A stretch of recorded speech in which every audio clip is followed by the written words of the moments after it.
जय श्री कृष्ण दोस्तों, राधे राधे, हर हर महादेव। अभी तक आप लोग सुने थे कि शंकर भगवान तीसरा नेत्र से कामदेव को जला के भस्म कर दिए थे। तो आगे का पार्ट 3 सुनिए। ये कहानी को अब शुरू करते हैं। इस प्रकार कामदेव का नाश करके शिव जी कैलाश पर लौट आए। अपने पति को जला दिए जाने के कारण रति को बहुत दुख हुआ और वह रुदन करने लगी। रोते हुए शिव जी के सम्मुख आई और शिव जी से विनय करने लग गई। उसकी ऐसी व्याकुलता देखकर शिव जी ने उसे समझाया और बोले, रति सुनो, ब्रह्मा के काम इच्छा के कारण उन्होंने अपनी पुत्री पर अपना मन चलायमान किया और जब उनको ध्यान आया तब उन्होंने श्राप दिया कि कामदेव तेरे व्यवहार में मानव उचित अनुचित भी भूल जाता है। इसे मैं श्राप देता हूँ कि एक समय जब तू शिव जी पर आक्रमण करेगा तो शिव जी के तीसरे नयन से ज्वाला से तू भस्म हो जाएगा। हे रति, यही वह ब्रह्मा का श्राप है, यहाँ काम को जलाने का कारण बना। तू चिंता न कर, द्वापर में रुक्मिणी के गर्भ से तेरा पति अवतार लेगा, तब तू उसे खोज लेना। उमा को शिव जी ही पति के रूप में प्राप्त हुए। उमा का ऐसा कठोर तप देखकर सप्त ऋषि शिव जी के पास आए और प्रार्थना की कि शिव जी उमा से विवाह करने की सम्मति प्रदान करे। तब शिव जी ने उसकी बात स्वीकार कर ली, परंतु उमा की प्रेम परीक्षा करने का विचार भी शिव जी के मन में पैदा हुआ और शिव जी एक बटुक ब्राह्मण का रूप बनाकर जिस वन में उमा तप कर रही थी वहां पहुंचे और उमा से बोले, तुम यहाँ किस कामना से ऐसी कठिन तपस्या कर रही हो? तब उमा ने कहा, भगवान शिव को पति रूप में प्राप्त करने के लिए मैं उनका तप कर रही हूँ। तब भेषधारी शिव जी बोले कि तुम पर्वतराज हिमवान राजा की कन्या हो और शंकर जैसे पर तुम्हारी इच्छा कैसे दृढ़ हो गई? शंकर के अवगुणों का तुम्हें पता नहीं है। वह तो बड़ा क्रोधी है और नीरा भिखारी लंगोटी पहनकर रहने वाला है। तुम्हें उनके पास क्या सुख मिलेगा? शंकर के सिवाय यदि तुम वैकुंठनाथ विष्णु को अपना पति बनाओगी तो तुम्हें जीवन के सभी सुख प्राप्त होंगे। उस बटुक के द्वारा शिव निंदा सुनकर उमा को उन पर क्रोध आया और उमा बोली, अरे मूर्ख शिव नंदिक, तू यहाँ से चला जा, फिर कभी अपना मुंह नहीं दिखाना।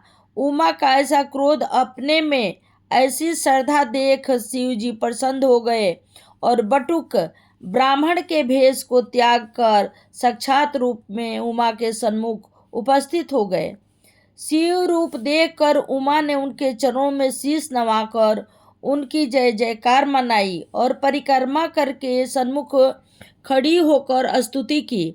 तब शिव जी बोले, उमा, हम तुम्हारे तप से प्रसन्न हैं, वरदान मांगो। उमा बोली, देव मुझे अपने चरणों में स्थान दीजिए, अपनी अर्धांगिनी स्वीकार कीजिए।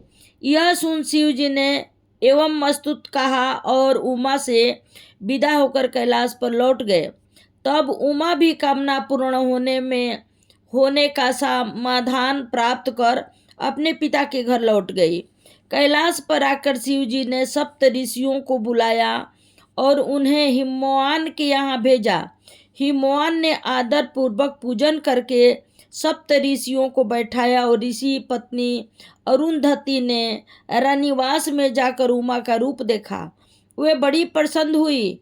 उमा शिव की जोड़ी योग्य हैं ऐसा विचार करके सबने निश्चय किया और हिमवान की सहमति पूछकर विवाह के लिए मंथन सत्व चैत मास की अष्टमी को शिव का परिग्रहण विवाह निश्चय हो गया।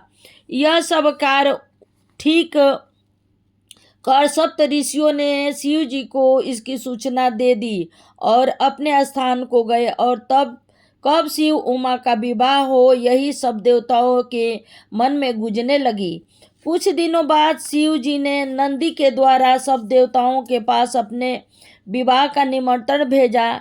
लक्ष्मी के साथ विष्णु, ब्राह्मणी के साथ ब्रह्मा, इंद्राणी सहित इंद्र और शिष्यों के साथ 88,000 ऋषि, रिधि सिद्धि, चारण, यज्ञ, गंधर्व, किन्नर, गुहाक, पितृगण, मारुदगण, अष्ट स्तुति, एकादश, रुद्र, द्वादश, रवि, लोकपाल, नवग्रह, अष्ट नयिकाएं आदि सब आकर कैलाश पर एकत्रित हुए और सबको साथ लेकर शिव जी बारात सहित कैलाश हिमवान के और पर्वत हिमवान के घर पहुँचे। बारात के आगमन का समाचार सुन हिमवान अपने मंत्री और संबंधियों सहित आगे आए और सम्मान के साथ सब रीति व्यवहार के अनुसार मिल भेंट करके बारात को नगर में ले गए। हिमवान ने बारात के रहने के लिए रत्न और स्वर्ण से महल बनवाया। विवाह मंडप भी सभी प्रकार उत्तम वस्त्र, मणि और अलंकारों से सजाया। वर का रूप देखकर कन्या पक्ष के नर नारियों को बड़ा विस्मय हुआ। इस प्रकार तर्क वितर्क में विवाह का मुहूर्त आया।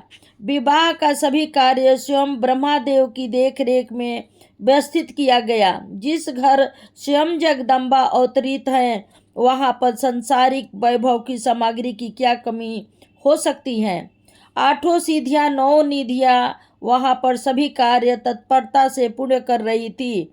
किसी को किसी वस्तु की कमी नहीं थी। शुभ समय पर देवाधिदेव शिव मंडप में आ गए। हिमवान ने मधुप की पूजा विधि पूर्वक की। लग्न की घड़ी समीप आई, तब कन्या सभी प्रकार के आभूषणों से सुशोभित होकर सखियों के साथ मंडप में आई और वस्त्र पट से विधिवत खड़ी हुई। लग्न घड़ी का निर्देश स्वयं सूर्यदेव करते थे। गुरु बृहस्पति मंगल श्लोक पढ़ते थे। ब्रह्मदेव ने पुण्य चिन्ह वाचक कराया और वेद लिखित विधि से कन्यादान किया गया। वर वधू ने हवन कुंड की परिक्रमा की। इतना सब होने तक वधू के नख सिख को किसी ने नहीं देखा, परंतु भावर पड़ते समय पर वधू के चरण पर वामदेव के दृष्टि पड़ी। उस समय ब्रह्मदेव काम आतुर हो गए और उनका वीर्य सक्लीन होने लगा, जो टप टप करके 8 अंशों में पृथ्वी पर गिरा, जिसे 8,000 अंश होकर मनुष्य रूप बलिखिज्य ऋषि नाम से अवतरित हुए। यह लीला देख उस समय शिव जी को क्रोध आ गया और शिव जी ने ब्रह्मा जी का 5वां शीश काट डाला। उस समय विवाह मंडप में हाहाकार मच गया, परंतु भगवान विष्णु ने शिव जी का उस समय का विचार कराकर अनर्थ न करने की प्रार्थना की। तब शिव जी का क्रोध शांत हुआ। उस समय से ब्रह्मा का नाम चतुरानंद चतुर्मुखी रखा गया। इस प्रकार विधि पूर्वक होने पर 4 दिन तक हिमवान ने बारात और बारातियों का आदर स्वागत किया और सबको अनेकों प्रकार का भोजन, वस्त्र, अलंकार, मणिक, रत्न आदि भेंट किए। पश्चात उमा की विदाई की रीति हुई। वर वधू विदा होकर उमा शंकर कैलाश पर आए और शेष सब देवता विदा होकर अपने अपने लोक स्थान को लौट गए। अब आगे मैं आप लोगों को तारकासुर का वध का कथा अगले भाग में आप लोगों को सुनाऊंगी। शिव उमा विवाह पूर्ण होने पर सब देवताओं को यह आस लगी थी कि कब शिव जी द्वारा संतान उत्पत्ति हो और कब तारकासुर का वध होवे। शिव जी ने कामदेव को भस्म कर दिया। इस कारण संसार की सृष्टि शक्ति स्थिर हो गई थी। इस कारण कामदेव को फिर अभिभाव करने के लिए सब देवता शिव जी के पास गए और स्तुति करने लगे। तब शिव जी ने कामदेव की शक्ति को पुनर्जीवित प्रदान किया।